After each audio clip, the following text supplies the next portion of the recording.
अस्सलामुअलैकुम वरहमतुल्लाहि वबरकातुहू। उम्मीद है आप सब खैरियत, तंदुरुस्ती और आफियत के साथ होंगे। आप देख रहे हैं जेजेसी बाई सर जवाद। आज की लेक्चर वीडियो सेकंड ईयर के तमाम साइंस ग्रुप्स वालों के लिए लाया हूं। शुरू करते हैं। बिस्मिल्लाहिर्रहमानिर्रहीम। आज मैं आपको करवाने जा रहा हूँ फिजिक्स का last chapter, chapter 27, nuclear physics, उसके न्यूमेरिकल्स। तो जो लोग मुझे जानते हैं जेजेसी को, वो अपने साथ रजिस्टर और बुक रख लें ताकि अंडरस्टैंडिंग के साथ ये न्यूमेरिकल्स करें और आपका इंटरेस्ट एंड तक कायम रहे। चैप्टर नंबर 27 निस्बतन एक मॉडरेट सा आसान सा चैप्टर है जिसका नाम है न्यूक्लियर फिजिक्स। सबसे पहले हमेशा की तरह इंपॉर्टेंट फॉर्मूले और उसकी लिस्ट और थोड़ा सा ब्रीफ इंट्रोडक्शन थ्योरी, ताकि न्यूमेरिकल्स करने में आसानी रहे और आप कैप्चर कर सकें न्यूमेरिकल्स को बहुत अच्छे तरीके से। बेसिकली ये चैप्टर जो है न्यूक्लियस और उसके अंदर होने वाली जो है एक्टिविटीज और उसकी चेंजेस से मुतालिक जो है टॉपिक्स पर मुश्तमिल है। तो इसका मतलब हुआ कि इसमें रेडियो एक्टिविटी और उससे रिलेटेड जो टॉपिक्स होंगे वो जिक्र में आएंगे। तो इसी में सबसे जो कॉमन टर्मिनोलॉजीज हमें मिलती हैं उसमें एक है half life of radio active element. वैसे तो हम ये 9-10 क्लास से सुनते हुए आ रहे हैं।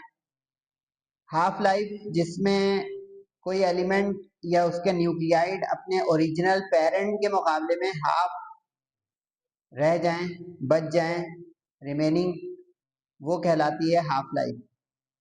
टी कैपिटल हाफ के साथ सबस्क्रिप्ट, ये इसका सिंबल है, और 0.693 अपॉन लैम्डा इसका फॉर्मूला है। इसमें लैम्डा जो है वो डीके कांस्टेंट है। Do not confuse it with wavelength like that in chapter number 24, 25 or 26. This is decay constant. इसको disintegration constant भी कहते हैं, यानी ये वो कांस्टेंट है जो element to element, nuclide to nuclide vary करेगा और हर एलिमेंट का अलग अलग होगा। अब चूंकि ये टाइम पीरियड का रेसिप्रोकल है तो इसके यूनिट्स भी टाइम पीरियड के रेसिप्रोकल यानी सेकंड इनवर्स होंगे। तो ये डिसइंटीग्रेशन कांस्टेंट भी कहलाता है।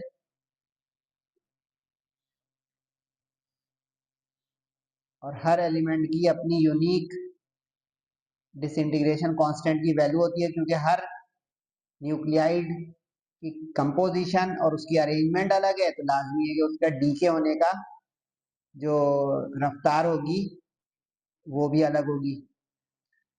उसके बाद law of radioactive decay, ये बड़ा इंपॉर्टेंट टॉपिक और तफसीली टॉपिक था जिसमें ये तय हुआ था कि किस तरह रेडियो एक्टिविटी के अमल में कोई पेरेंट एटम डीके या डिक्लाइन या जवाल का शिकार होता रहता है with the passage of time या फ्लाइट ऑफ टाइम। इसमें एन और एन नॉट इनिशियल है, नॉट का मतलब है टाइम जीरो। कोई भी वक्त जीरो से स्टार्ट होगा हमारी ऑब्जर्वेशन या स्टडी के लिए, और and after that time in which it is being studied. Binding energy, किसी न्यूक्लियाइड्स को बाइंड रखने के लिए या उसके कॉन्स्टिट्यूएंट्स को बाइंड रखने के लिए जो एनर्जी दरकार होती है वो कहलाती है उसकी बाइंडिंग एनर्जी। इसके दो तरह के फॉर्मूले हैं। वैसे तो ये वाला ज्यादा इस्तेमाल होगा, लेकिन आपको ये फॉर्मूला भी आना चाहिए। दोनों में फर्क क्या है सर? दोनों में कोई फर्क नहीं है, दोनों इक्विवेलेंट है, बस यूज का फर्क है। B for binding, E for energy. Binding energy delta M का मतलब है मास डिफेक्ट। मास डिफेक्ट जो ये है कि difference of stable nuclei mass and the total mass of the constituent nucleons. क्योंकि जो न्यूक्लियॉन्स होते हैं वो न्यूक्लियस के रिहायशी मकीन रेजिडेंट्स होते हैं, यानी न्यूट्रॉन्स और प्रोटॉन्स। इसको कहते हैं टोटल मास ऑफ न्यूक्लियॉन्स, यानी कुल कितना वजन है प्रोटॉन्स और न्यूट्रॉन्स का। तो जेड एटॉमिक नंबर जो कि प्रोटॉन्स की तादाद बयान करेगा, और एन न्यूट्रॉन्स की तादाद, और एन जो है वो निकलेगा, फाइंड करना पड़ेगा, कभी दिया हुआ नहीं होगा आपको न्यूट्रॉन्स की तादाद। इसमें केमिस्ट्री का टच भी आएगा, तो कंप्यूटर साइंस वाले जरा ध्यान रखें। उसके बाद जो है अगर कभी ऐसा न्यूमेरिकल आ जाए इसमें ये हमारे पास n जो है टोटल नंबर ऑफ न्यूक्लियाइड्स ये ना पता हो, तो उस सूरत में ये केमिस्ट्री का भी कह सकते हैं और फिजिक्स के चैप्टर 15 का भी कह सकते हैं। ये फॉर्मूला लगेगा और ये क्या फॉर्मूला है आप लोग रिकॉग्नाइज कर रहे होंगे इसको कि n m अपॉन m का मतलब होता है n मोल, यानी कितने पार्टिकल्स एवोगैड्रोस नंबर इतने मोल में है, क्योंकि जितने पार्टिकल्स बढ़ते जाएंगे यानी कि मोल्स बढ़ते जाएंगे उतने उसका टोटल नंबर ऑफ न्यूक्लियाइड्स यानी टोटल नंबर ऑफ एटम्स बढ़ते जाएंगे। Got it? That's it. Breaking nuclei energy, अच्छा जो बाइंडिंग एनर्जी होती है उसका उलट ही होता है ब्रेकिंग एनर्जी। वो बाइंड करने का मतलब है जोड़ के रखना, ब्रेक का मतलब है तोड़ के रखना, क्योंकि जो न्यूक्लियस होता है ना भाई, इसको जोड़ना और तोड़ना जो है वो स्टडी है न्यूक्लियर फिजिक्स की। तो अब इसमें जो है एनर्जी अगर तोड़वाने वाली यानी ब्रेकिंग चाहिए होगी तो इसके लिए आपको बाइंडिंग एनर्जी पता होनी चाहिए, क्योंकि जितने ज्यादा बाइंडिंग न्यूक्लियाइड्स होंगे यानी जितने ज्यादा उस घर में अफराद होंगे उनका बंधन तोड़वाने के लिए आपको उतनी एनर्जी चाहिए होगी। जिंदगी से बता दिए, समझ में आया?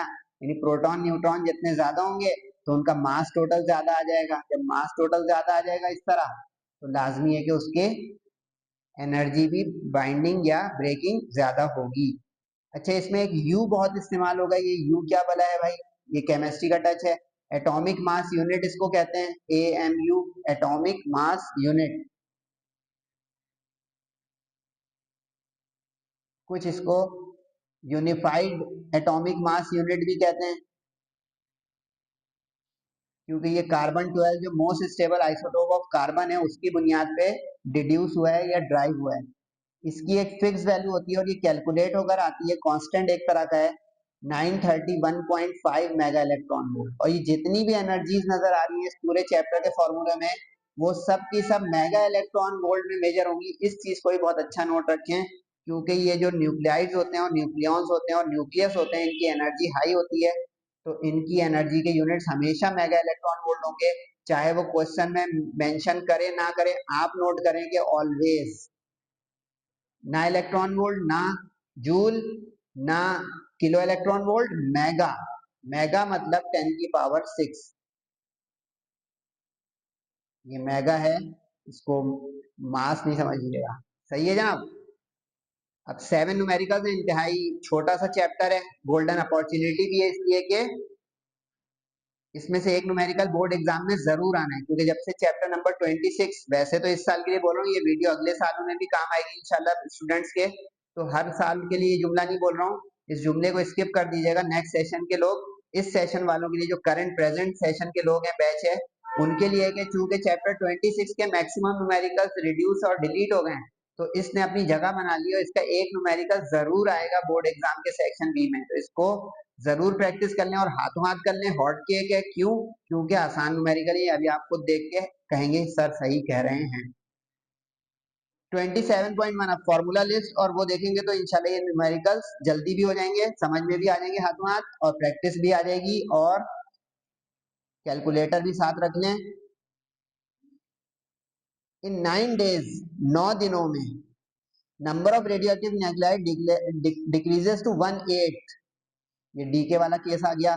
द नंबर प्रेजेंट इनिशियली, यानी जितने शुरू में थे उसके मुकाबले में 1/8 रह गए, तो कम होते ही जाएंगे। डीके का मतलब ये सवाल, what is the half life? बच्चों वाला सवाल नहीं भाई, थोड़ा मुश्किल सवाल, क्योंकि इसके अंदर कैलकुलेटर चलेगा।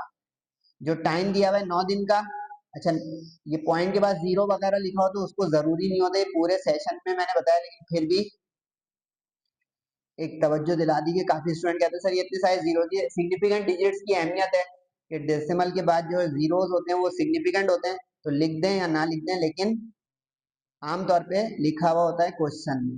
नंबर ऑफ न्यूक्लियाई कितने रह गए ओरिजिनल से? 1/8। अब ख्याल है ओरिजिनल n नॉट है और ये आफ्टर टाइम है, सही है, ये इनिशियल या ओरिजिनल है। अब हाफ लाइफ पूछ रहा है, टी हाफ हो गया। अब बस आप निकालें दिमाग से फॉर्मूला रेडियो एक्टिव डी के लॉ का, जो पीछे लिस्ट बताई। अब इसके ऊपर सारा काम करें और घर से काम हो जाएगा, लेकिन फंस रहा है मामला, क्यों? क्योंकि उसने पूछा क्या है भाई? हाफ लाइफ, तो हाफ लाइफ का फॉर्मूला तो ये होता है। Very good. देखिए मेरे साथ समझ के पढ़ेंगे तो मजा आएगा लेक्चर लेने में भी और पढ़ाई करने में भी। हाफ लाइफ आ जाती, लेकिन डी के कांस्टेंट नहीं है, दो अननोन एक साथ आ नहीं सकते। Got it, that's it. अब रास्ता बनाएगा ये सवाल, क्योंकि लैम्डा निकालने के लिए हम डी के लॉ लगाएंगे, जब लैम्डा आ जाएगा तो उसको यहाँ पुट करके फाइनल कर देंगे। समझे बात? नहीं समझे? देखते हैं। पहले डी के लॉ लगा दिया, एन कितना है? 1/8 ऑफ ओरिजिनल रख दिया, मल्टीप्लाई डिवाइड कैंसिल होता है, चाहे अपॉन में ले जाके कैंसिल कर दें, क्योंकि बीच में कोई प्लस माइनस साइन है, कैंसिल हो गया, जो बचा वो लिख दिया। सही जा रहा हूँ? अब यहाँ पे आई थोड़ी सी मैथ्स, इंजीनियरिंग वाले तो समझते हैं, ये बायोलॉजी वाले समझें, कंप्यूटर साइंस वाले भी समझते हैं कि ई का तोड़ है एंटी ई, और एंटी ई का मतलब एल एन। इसलिए अब जो कैलकुलेटर दिखाऊंगा, वैसे तो कैलकुलेटर के बटन मेरे घिस गए हैं, लेकिन आपको बता देता हूँ इशारे से, कई दफा वैसे बता चुका हूँ जो मुझे जानते हैं।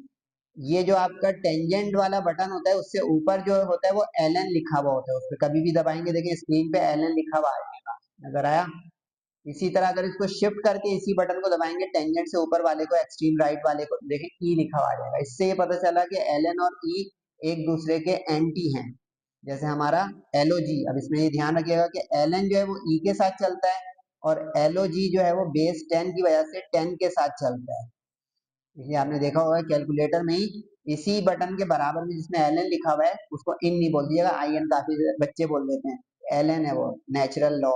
इसके पड़ोस वाला जो है वो एलओजी होता है, ये आ गया। ये मैट्रिक के जो लॉग टेबल थे, ये एलओजी है, भूल से ये मत दबा दीजिएगा जब तक के एलओजी वाला सवाल ना हो। मैथ्स में है वैसे, चैप्टर नंबर 3, 4 में और 6 में, यानी डिफरेंशिएशन और इंटीग्रेशन में। तो अब पावर को नीचे उतारने के लिए एल एन लेंगे ताकि वो पावर बैक पे आ जाए उसके, तो अब एल एन ले लिया दोनों तरफ। यहाँ तक सही हो गया? अब एक प्रॉपर्टी हमने सीखी थी किसी क्लास में कि लॉग के साथ अगर कोई चीज पावर में हो तो वो उसके बैक पर आ जाती है, ये एलओजी पे भी लगेगी, यानी लॉग बेस 10 पर भी और नेचुरल लॉग पर भी। अच्छा, नेचुरल लॉग की बेस ई होती है, ये भी एमसीक्यूज भी कवर हो रही है। वाई एल एन एक्स, अब देखिए ये -9 लैम्डा इस बुनियाद पे पीछे आ गया, एल एन ई चूंकि एक दूसरे के एंटी है, तो ये हो गया आपका 1। क्लियर चल रहा हूँ? ओके। अब एल एन निकालें कैलकुलेटर से, क्योंकि एल एन ई तो 1 होता है, लेकिन एल एन 1/8 क्या होता है भाई, ये आप थोड़ी करेंगे। ये एल एन दबाया, 1/8। अच्छा, ब्रैकेट ओपन हो तो कभी क्लोज कर लिया करें, 9 से ऊपर ब्रैकेट क्लोज का बटन भी है, ब्रैकेट के ऑपरेशन करना हो तो 9 और 8 के ऊपर जो है ब्रैकेट ओपन और क्लोज है, इसको भी यूज किया करें, बहुत काम का ये बटन है। ये आ गया जनाब माइनस के साथ, वेरी गुड। -2.079, 3 डेसिमल तक जरूर लिया करें, पूरे साल की ये आदत बनाए, बोर्ड एग्जाम की, एप्टीट्यूड की, यूनिवर्सिटी की। जितना सिग्निफिकेंट डिजिट ज्यादा उतना accurate result. Minus minus cut गया, ये डिवाइड में 9 गया, क्रॉस मल्टीप्लाई, कैलकुलेटर चलाया, ये डिवाइड तो खुद कर लेंगे ना कैलकुलेटर से। अब ख्याल रहे कि उसने डेज में दिया है, मैं सवाल पूछ भी रहा है वो डेज में, अगर वो डेज में ना पूछे तो इसका स्टैंडर्ड यूनिट सेकंड इनवर्स से पीछे बता चुका हूँ, लेकिन अगर फरमाइशी प्रोग्राम चलेगा तो सवाल रीड जरूर कीजिएगा, कि अपनी मर्जी नहीं कर दिएगा कि इसको सेकंड में कन्वर्ट कर दिया। तो डेज को रोके रखा, जैसे अब सेकंड का इनवर्स, क्योंकि देखें लैम्डा रेसिप्रोकल है टी का, तो अगर ये डेज तो ये 1/डे, तो यानी डेज इनवर्स। ठीक है, इसको पर डे भी लिख सकते हैं यूं आपके ऊपर। अब रास्ता बन गया, क्योंकि लैम्डा आ गया, जल्दी से पुट कर दें, इस लैम्डा को पुट करके कैलकुलेटर चला दें, पूरा पूरा जवाब आ रहा है कैंसिल होकर 3 डेज, और 3 डेज हो गई इसकी हाफ लाइफ। और ये एक बात बताऊं, ये स्टूडेंट को आंसर इसका पहले से पता था, सर कैसे सिखाएं, 9 दिन का पूछा है ना उसने, बोले 1/8 रह गया है, तो इसका मतलब ये है कि हर हाफ लाइफ के बाद आधा होता जाएगा। तो देखें आप, पहले 3 दिन के बाद ये आधा हो जाएगा, बोले हाँ। फिर उसके बाद जो अगले 3 दिन होंगे, यानी 6 दिन हो गए, उसमें उसका आधा हो जाएगा, तो समझे, यानी 1/2 का आधा। और उसके बाद जो 3 दिन होंगे, उसमें मजीद उसका आधा हो जाएगा, आया 1/8। कैसा? लेकिन समझ के करें तो पढ़ाई इंटरेस्टिंग है, बाकी आपकी मर्जी। 27.2 मूड बदलने के लिए बहुत छोटा सवाल आ गया है। अच्छा ये सवाल इंपॉर्टेंट है, इसकी प्रैक्टिस सबसे ज्यादा कीजिएगा। साथ साथ बता रहा हूँ मोस्ट इंपॉर्टेंट न्यूमेरिकल है। वैसे प्रैक्टिस शीट गई हुई है यूट्यूब पर जेजेसी बाई सज्जवाद के प्लेटफॉर्म से, उस प्रैक्टिस शीट में ये जरूर लिस्ट होगी, जाके टैली करके प्रैक्टिस कर लीजिएगा कि 27 में पहले कौन से न्यूमेरिकल करें। फॉस्फोरस आइसोटोप है जिसकी हाफ लाइफ जो है, अच्छा ये रिवर्स सवाल आ गया, इसमें हाफ लाइफ दी हुई है, पिछले में पूछी थी 28 ये 14.28 डेज, इसका डी के कांस्टेंट, ये तो पोटेंट गेट का, जल्दी से करें भाई। अच्छा इसमें आप देखें कोई शर्त वर्त नहीं है, सेकंड इनवर्स तो स्टैंडर्ड यूनिट होते हैं, वो बोले या ना बोले, अगर वो यहाँ पे रुक भी जाता डी के कांस्टेंट पर तो भी आप पर लाजिम था ये समझना कि इसकी यूनिट्स सेकंड इनवर्स होंगे। अब आपके दिमाग में सवाल आएगा सर ये क्वेश्चन बदलेंगे तो नहीं, ये बोर्ड में चेंज तो नहीं होता है? बेटा मैं जो समझा रहा हूँ आप समझने में फोकस करें, हल्का फुल्का चेंज होगा तो आप सरवाइव करोगे, क्योंकि आपने वो समझ ली है बात। हम इस पे बहस करेंगे तो बहुत मसला है, पूरी कॉम लगी हुई है इस बहस में कि चेंज होगा नहीं चेंज होगा। मेहनत से पढ़ें, उसमें टाइम तो लगता है, लेकिन कॉन्सेप्ट क्लियर, दिमाग खुल गया तो चेंज भी करे तो आप माशाल्लाह से सरवाइव करोगे, क्योंकि आप बात को समझ गए। क्योंकि यूनिवर्सिटी लेवल और आगे जो आपकी जिंदगी है ना, उसमें यही चीज काम आएगी कि समझ के किया हुआ है। ठीक है भाई, डेज में कितने, एक दिन में कितने घंटे होते हैं बेटा? आप नहीं बोलेंगे तो यार फिर मेरा हौसला कैसे आएगा। वेरी गुड, 24 घंटे। हर घंटे में कितने मिनट होते हैं भाई? बोले। Very good. और हर मिनट में कितने सेकंड होते हैं? 60 सेकंड। पहुंच गए। डे से आवर, आवर से मिनट, मिनट से सेकंड, पूरा मल्टीप्लाई चला दें कैलकुलेटर पर। 14.28 मल्टीप्लाई बाई 24 मल्टीप्लाई बाई 3600 डाल दें, ताकि 60 इंटू 60 हो जाए। अब इतनी लंबी चौड़ी गिनती आ जाए तो क्या करें, फौरन ये 8 के ऊपर वाला ईएनजी यानी इंजीनियरिंग मोड दबा दें, तो ये पावर में कर देगा इसको कन्वर्ट, यानी एक्सपोनेंशियल साइंटिफिक नोटेशन में इंजीनियरिंग मोड हो गया। कैलकुलेटर भी टच दे रहा हूँ, समझ जाएं। अब ये आपका सेकंड में आ गया, इसको जस्ट फॉर्मूले में रखें और दी एंड कर दें। डी के कांस्टेंट चाहिए तो उधर फॉर्मूला मेकिंग, क्रॉस मल्टीप्लाई और फिर इसको इससे डिवाइड। अच्छा जो स्क्रीन पे आया हुआ है ये काम में आना है। डिवाइड में, डिवाइड को इन्वर्स करते हैं इस बटन से जो मोड के नीचे होता है, मोड के नीचे वाले बटन को इन्वर्स बटन कहते हैं। कोई ऑल क्लियर का बटन नहीं दबा दिया करेंगे फौरन स्क्रीन क्लियर कर दें मिटा दें। ओ भाई ये देखिए ये इन्वर्स आ गया, यानी इसने अपॉन कर दिया इसको। अब जस्ट इसको 0.693 से मल्टीप्लाई कर दें, 0.693, बताएं क्या हुआ? कहें कि आंसर भी आ गया और टाइम भी बच गया, भाई सर ने कैलकुलेटर चलाना बताया, ये चीज समझे? Very good.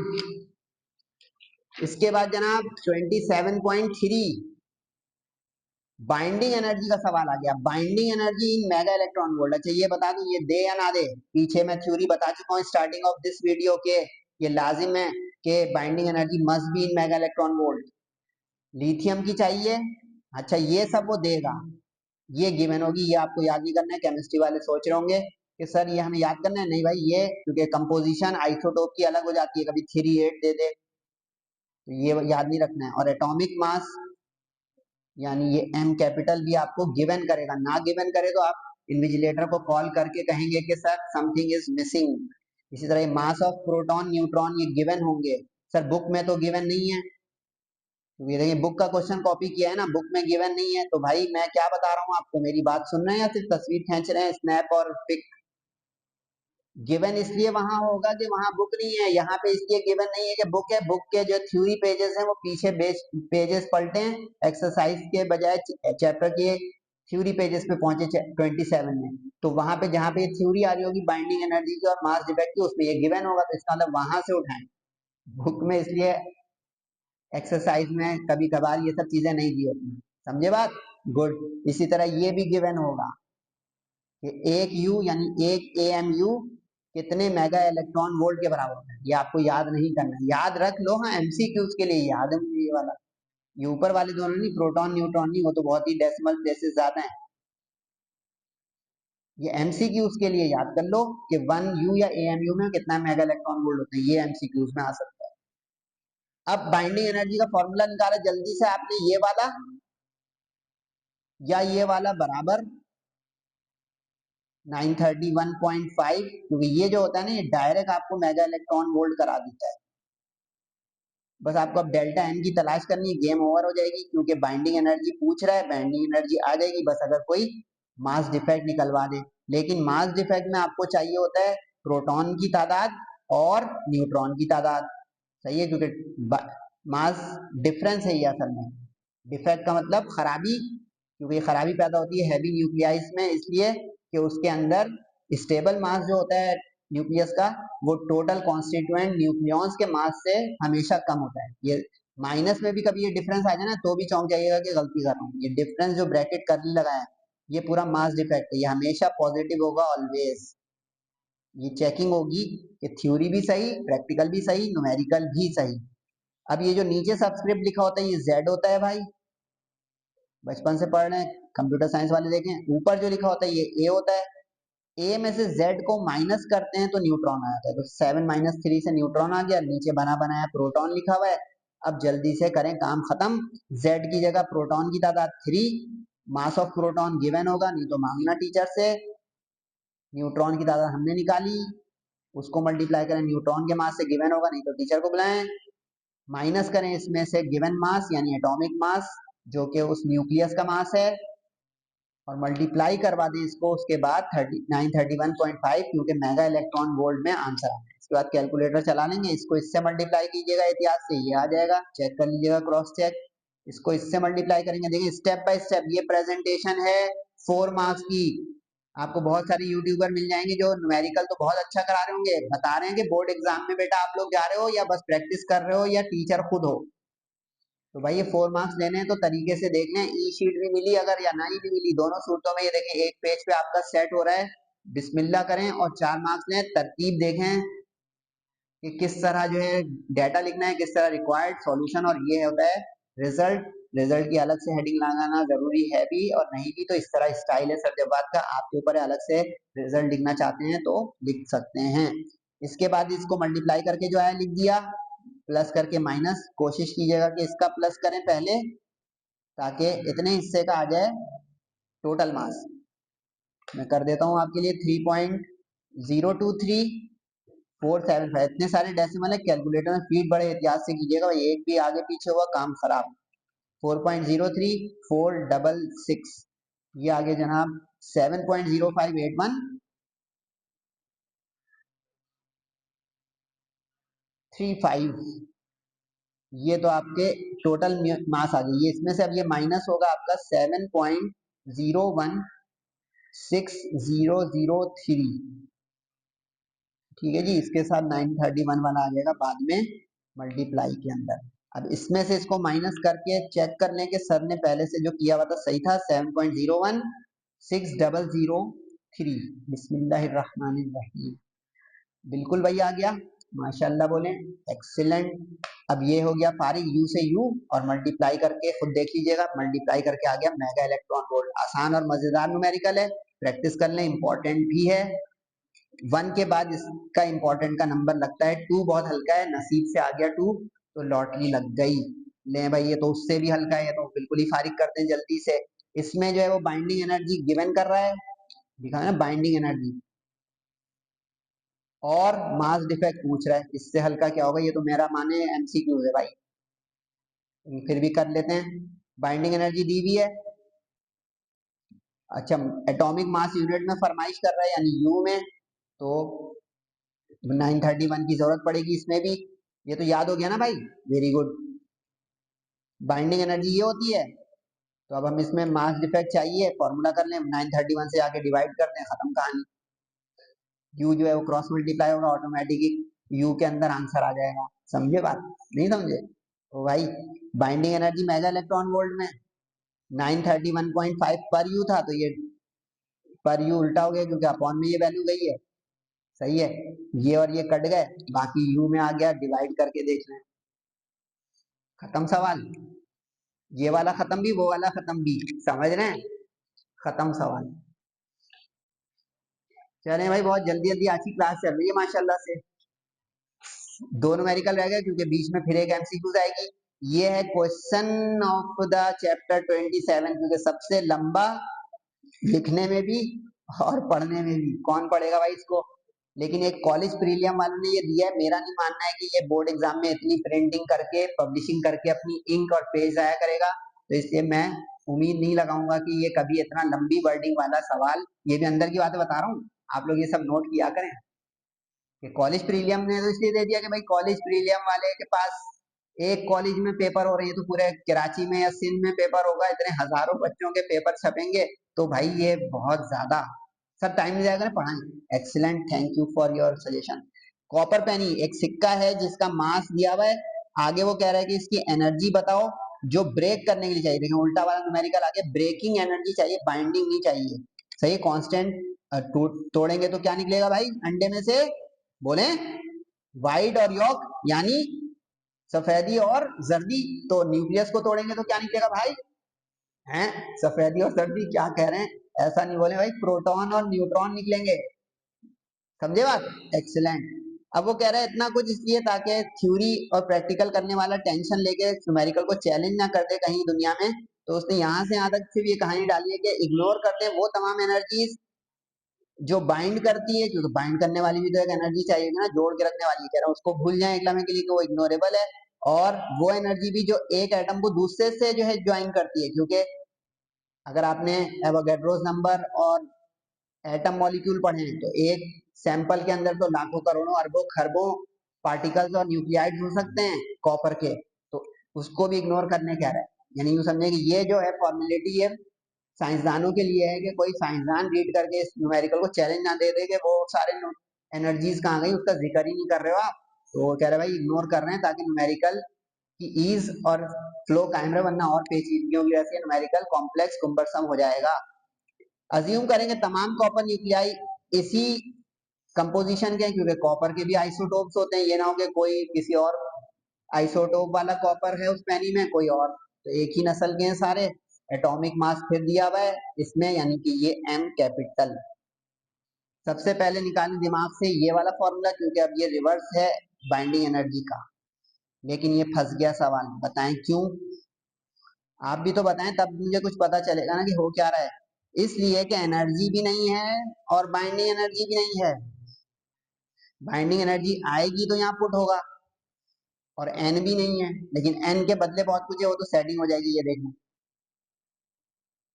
समझे, N is equal to N into N A, क्योंकि जितने एन ज्यादा उतने एन ज्यादा, ठीक। एन होता है मास अपॉन एटॉमिक मास या मोलर मास, ठीक, रास्ता बन गया।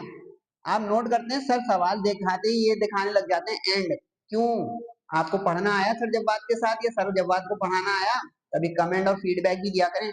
इसलिए बेटा कि ये बताऊंगा तो पता चलेगा कि करना क्या है, यानी कि मैं ये इसलिए आखिरी मंजर दिखाया कि आप भी अपने दिमाग में पहले न्यूमेरिकल्स का स्केच बनाना सीखें, तो फिर गाड़ी सीधी ले जाएंगे, क्योंकि आपको पता है कि सामने ये हर्डल आएंगे तो स्मूथ चलेगी, वरना रुकेंगे फिर सोचेंगे, रुकेंगे फिर सोचेंगे, टाइम भी ज्यादा लगा, फ्यूल भी ज्यादा लगा, एनर्जी और कोस्ट भी, समझे, थम्स अप कर दिया करें कभी कभार। Excellent, thank you. आगे बढ़ते हैं भाई, मास दिया हुआ है 3 ग्राम, मास स्मॉल एम हो गया, मोलर मास या एटॉमिक मास कैपिटल एम होता है, ये आपको गिवन होगा, नो टेंशन नो मेंशन, बता चुका हूँ, बार बार बता रहा हूँ, गिवन होगा, इसलिए इसकी फिक्र ना करें। हाँ मिस हो तो डरा नहीं करें, शाइनेस और रिजर्वेशन नहीं दिखाएगा ना, एग्जामिनेशन हॉल में टीचर को कॉल करें, मारेगा नहीं, कहना कि सर प्लीज इसमें ये चीज चाहिए, और ये उसी वक्त बोलेंगे आप जब आप पढ़ के गए हैं टाइम लगा के, कि आपको पता है कि इसमें ये चीज की जरूरत थी, इसने क्यों नहीं दी है। इसमें 2963, तो 29 तो हो गया भाई प्रोटॉन, नीचे वाला जेड, और ऊपर वाला ए जो है उसमें से माइनस कर देंगे तो आ जाएगा न्यूट्रॉन्स की तादाद। ओके, अब ये पिछला जो थोड़ी देर पहले किया था उस जैसा यहाँ से यहाँ तक तो खुद पहुंचा देंगे, हाँ ना तो क्या करें, बोला तो करें, बोल रहे हैं आप, वेरी गुड, मैं समझा सिर्फ तस्वीर खींच के खामोशी से मैं भी आप भी बात कर नहीं रहे हैं एक दूसरे से। चलें जी, वैसे वो वाली नज़म तो आप लोगों ने पढ़ी होगी, दो बहरे शनासाओं की मुलाकात, तो यहाँ पे दो गूंगे शनाख्ताओं की मुलाकात, सर जवाब वर्सेस स्टूडेंट कम्युनिटी, ना मैं बोलता हूँ क्योंकि आप साइलेंट मोड में मुझे देखते हैं, और ना आप बोलते हैं, या कभी कभी कमेंट कर देते हैं, वो भी साइलेंट मोड में होता है, अक्सरियत तो करती ही नहीं है, ना कमेंट ना लाइक ना डिसलाइक। नहीं चलें सर, इतने आज अच्छे मूड में आप क्यों पढ़ा रहे हैं, इसलिए कि आखिरी चैप्टर एक बोझ उतरता है भाई, आपका भी इस तरह उतरेगा तो आप कभी रिलैक्स फील करोगे। कि पीछे इतने सारे चैप्टरों की वीडियो बनाई, जाके चेक कीजिएगा, सारे एक जगह प्लेलिस्ट में करें, लगेगा कि सर जब आपने मेहनत की है, आप अप्रिशिएट करें ना करें, लेकिन आप लोग माशाल्लाह मेहनती हैं, अल्लाह ताला आपको इसका सिला देगा बोर्ड के अच्छे रिजल्ट की शक्ल में और आगे जिंदगी में कामयाबियों की शक्ल में इंशाअल्लाह ताला। आमीन तो बोल दिया करें जोर से, आमीन सुमामीन। चले भाई, कर दिए यहाँ से यहाँ तक कैलकुलेटर। अच्छा, जगह कम पड़ रही थी, वरना आप पूरा एक लाइन में कीजिएगा। इज इक्वल टू हर स्टेप में एक काम कीजिएगा, साइमल्टेनियस मल्टीप्लाई डिवाइड एक साथ ना किया करें। सही है यहाँ तक? ये देखें, इतने हिस्से को मैंने पहले ऐड किया यहाँ तक। ये करेक्शन एक तरह की समझे हो रही है कि ब्रैकेट स्मॉल का मतलब है ये वाला हिस्सा जिसके अंदर टोटल मास ऑफ न्यूक्लियॉन्स और उसमें से एटॉमिक मास यानी स्टेबल न्यूक्लियस के मास का माइनस, उसका पूरा जवाब फिर आएगा अलग, यानी स्टेप बाय स्टेप चल रहा है तरीके से।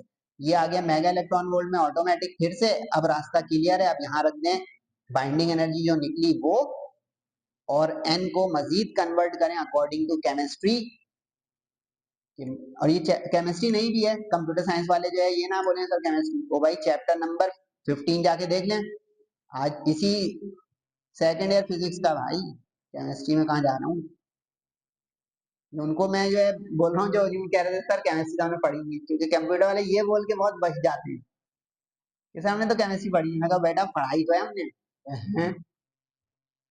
अब इसको मल्टीप्लाई डिवाइड करें, कैलकुलेटर में कर लेंगे, गलती ना हो भाई। 3 मल्टीप्लाई बाय एवोगैड्रोस। अच्छा, एवोगैड्रोस नंबर का केस जरा है पेचीदा, कभी गिवन कर भी सकता है और नहीं भी, तो इसको याद कर ले, मेरा मशवरा है 6.023। अच्छा, 2 तक भी चल जाएगा, यहाँ तक भी अगर लिखेंगे खैर है। प्रिसाइज याद करेंगे तो अच्छी बात है कि 3 तक याद कर लिए, ज्यादा एक्यूरेट जवाब आ जाएगा, यानी ज्यादा सिग्निफिकेंट डिजिट्स। मैं क्या कर रहा था भाई, 3 इंटू एवोगैड्रो नंबर से मल्टीप्लाई 6.023 एक्सपोनेंट 23, ये आ गया। इसको डिवाइड कर दें 62 पॉइंट, इतने सारे डेसिमल है, ध्यान से 939598, ये तो गोल्डन नंबर है भाई, 939598। ये आ गया आपका स्क्रीन पर कैलकुलेटर की। ओके, इससे सीख क्या रहे हैं कि एक वक्त में मल्टीप्लाई डिवाइड या मल्टीप्लाई और अगले वक्त में अलग, स्टेप बाय स्टेप।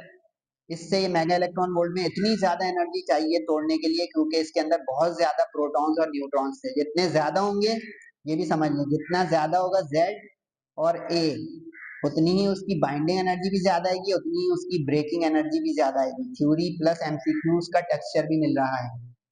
सही है, न्यूमेरिकल समझ में आया? अच्छा है न्यूमेरिकल, इंपॉर्टेंट लिख लें। वैसे मैं इसको लेस इसलिए बोला है कि इतनी लंबी ब्रेंडिंग करेगा नहीं बोर्ड वाला, ये तो एमसीक्यूज आ गई भाई, करनी है तो कर लो। कुछ लोग एमसीक्यूज की भी फरमाइश मुझसे कर रहे हैं कि सर आपने शुरू के चैप्टरों के बाद एमसीक्यूज एक्सप्लेन की वीडियोस डालनी छोड़ दी। छोड़ा कुछ भी नहीं बेटा, टाइम मेरा छूट गया सारा, मैं क्या करूं। मेरे लिए दुआ करें कि अल्लाह ताला मजीद मुझे हिम्मत और तौफीक और सेहत दे दे कि मैं मजीद भी कुछ कर लूं, वरना यहाँ पे पूरा टैग चल रहा हूँ। आपको लगता है कि सर बहुत ये बना संवार के जो ये हमें प्रेजेंटेशन देते हैं, सर फारिग हैं। ये आप ही की राय है, मैं फारिग हूँ, इसलिए इतनी मोहब्बत से मारकर वारकर रंग बदल बदल के वीडियोस बनाता हूँ। आप मेरे साथ एक दिन गुजारें तो आपको पता चलेगा। एमसीक्यूज कैसे sir? Beta decay, beta decay का मतलब हो गया पॉजिट्रॉन डीके, क्योंकि positive electron is positron. Chapter number 25 का भी इसमें तड़का आ रहा है, क्योंकि चैप्टर 25 में था पेयर प्रोडक्शन, जाके हल्का सा देख लीजिएगा ताकि आपका मूड बना रहे कि दो तरह के इलेक्ट्रॉन्स हैं, एक नेगेटिव इलेक्ट्रॉन जो बचपन से सुनते आ रहे हैं, यानी वो एक्चुअल बीटा पार्टिकल, और जो उसका काउंटर पार्ट है पॉजिटिव बीटा पार्टिकल यानी बीटा पॉजिट्रॉन।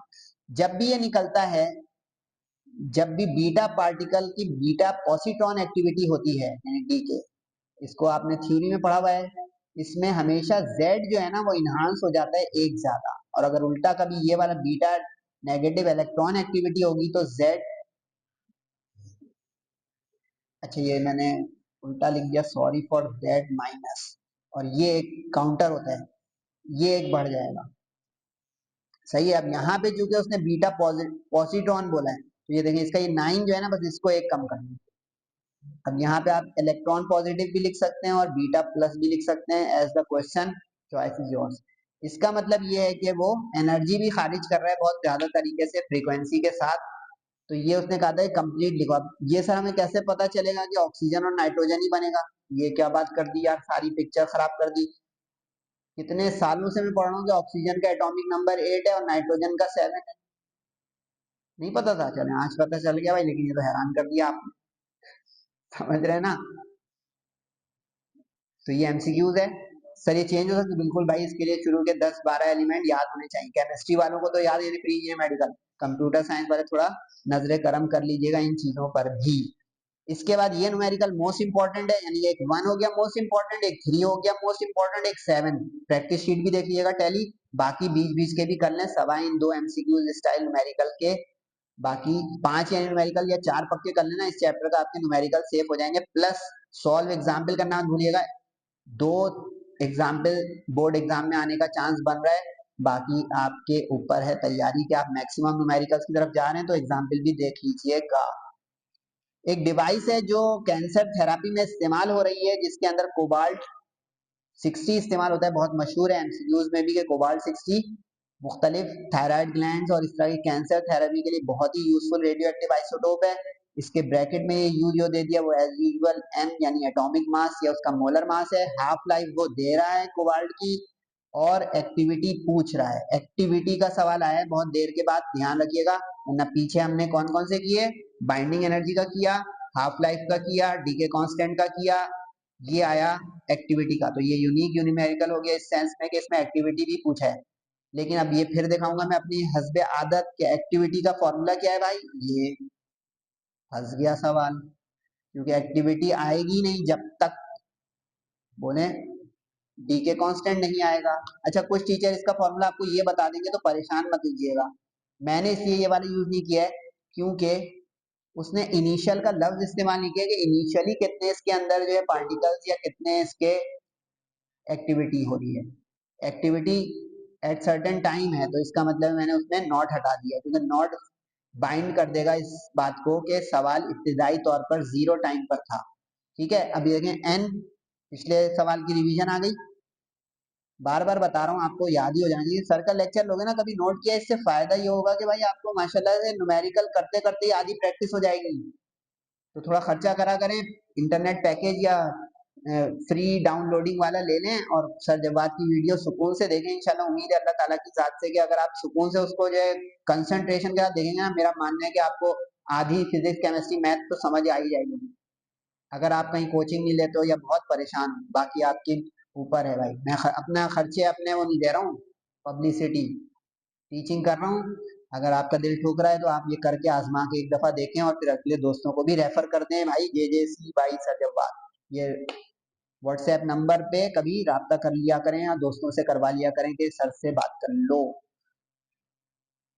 अब क्या करें भाई, डाटा बनाएं मास एम। अच्छा, ये आखिरी थॉट आ गई कि सर इंग्लिश के साथ डाटा बनाना जरूरी है। कोई जरूरी नहीं है, ये सर आप क्यों फिर लिखते हैं, ताकि भाई कमजोर दिल हजरात जो है वो समझ जाएं कि ये डाटा में किस चीज का निशान अहम होता है। वरना आप इम्तिहान में इतना इतना लिखेंगे तो खैर है, लेकिन रिक्वायर्ड जरूर इंग्लिश में लिखा करें। ये फाइनल थॉट दे दी भाई तमाम बच्चों को पूरे साल की कि बोर्ड एग्जाम में क्या करें। तो ये कमेंट में और व्हाट्सएप पे मत पूछिएगा, रिक्वायर्ड को वर्डिंग में जरूर लिखा करें। ठीक है, ये आदत बनाएं। और सॉल्यूशन के जो रिजल्ट आए इसमें वर्डिंग जरूर लिखें। सही है, फाइनल थॉट है पूरे फर्स्ट सेकंड ईयर के कोई भी स्टूडेंट मुझे देख रहा है न्यूमेरिकल्स के लिए, डेटा में इंग्लिश लिखना ऑप्शनल है। अगर आपकी राइटिंग पावर है तो लिख सकते हो, वरना नहीं लिखोगे तो नंबर नहीं कटेंगे रिक्वायर सॉरी गिवन वाली जगह पे इंग्लिश लिखने में। मास हो गया ग्राम में। अच्छा, ये ख्याल रहे किलोग्राम किलोग्राम नहीं बनेगा, ये भी बहुत ध्यान की बात आखिरी वक्त में सर जब बात को याद आ गई। क्योंकि क्योंकि ये हम एटम्स और न्यूक्लियाइड्स की बात कर रहे हैं, तो केमिस्ट्री का टच चल रहा है, तो इसको भूल से कभी किलोग्राम में कन्वर्ट मत कर दीजिएगा चैप्टर 27, वरना पीछे हम आदि रहे हैं बाकी चैप्टरों में किलोग्राम बनाने के। सही कहा, that's it, got it. Half life year से कैसे बनाओगे अभी पीछे बता चुका हूँ कि साल में 365 दिन।